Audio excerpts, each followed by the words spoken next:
back to Manila again. Yan. Babalik na tayong Manila.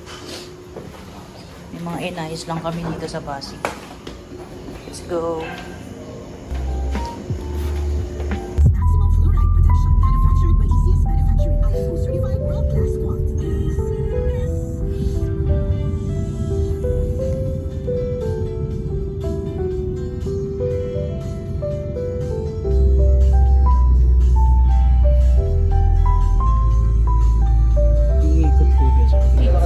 Oo. Walang Trader Joe. Pasig lang yan.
Yan, hello guys, nakauwi na ako dito sa Tondo.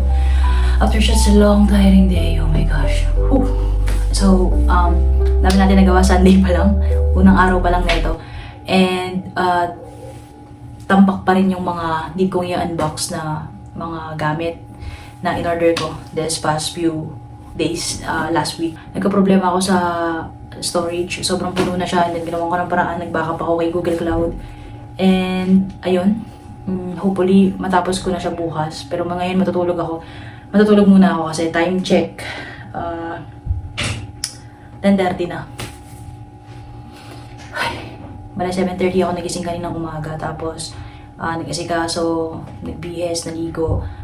And then, nag-attend ako ng, nakarating ako sa simbahan ng 10 a.m. And then, ayun, lahat ng recap, nandiyan naman. So, ayun lang, matutulog muna ako ngayon. Para bukas, magawa ko na lahat ng kailangan kong gawin. Sobrang daming kailangan kong gawin. Anyways, friends, eto, i-flex ko lang konti itong t-shirt ko. Hey! Kung gusto niyo ng ganitong t-shirt, i-link ko dyan sa description yung, yung kung saan ko siya nabili sa TikTok. Most of my gamit talaga, in-order ko talaga siya sa TikTok. Hindi na ako masyado nag-order sa mga ibang platform, most likely. Almost talaga lahat na talaga. Parang iilan na lang yung nag-iibang platform ako, pero parang 9 out of 10 lahat sa TikTok, yung mga product. So ito yung magandang t-shirt na pakiramdam ko okay sa proportion ko. Kahit nakaputi ako, hindi siya see-through. Hindi masyadong bumabakat yung ayun. Ang ganda niya. Para siya yung sikat na brand, pero wag natin i-compare dun kasi mura lang to, 180 lang to. Tama ba? Ay, 170 lang pala siya. 169 isang piraso. So, itong suot ko, XL siya. Kasi, 24 yung target ko na inch. 24. Pero mukhang small yung sizing nila. Tapos, crop siya. Suot ko sa buong maghapon. Sa mga errands ko from simbahan, ganyan. So, ayun, nakaputi ako from simbahan to gala sa Robinson's Magnolia to makauwi sa Pasig, to gumala muna sa podium. Ayun yung suot ko dun sa previous video. Anyways, ayun lang. At papapahaba na naman ang kwento ko. Target ko makatulog ng alas 11 para pagising ko siguro ng mga 6 or 7, medyo kompleto yung tulog ko. Yun, kasi diba, kailangan ko ng mabang tulog. Kasi, ayun nga, hindi ako nakapag-workout today. As in, wala. No jogging, no workout. Pero kino-consider ko to as rest day dahil dire-diretso naman yung mga workouts ko pag may nasa working days ako. And kino-consider ko siya as rest day. And ayun, dapat active rest day siya since mag-walking sana ako. Pero mukhang bukas na lang. Kaya matutulog na ako ngayon alas 11 para bukas ay may energy ako makapag-walking. Ayun lang. Thank you.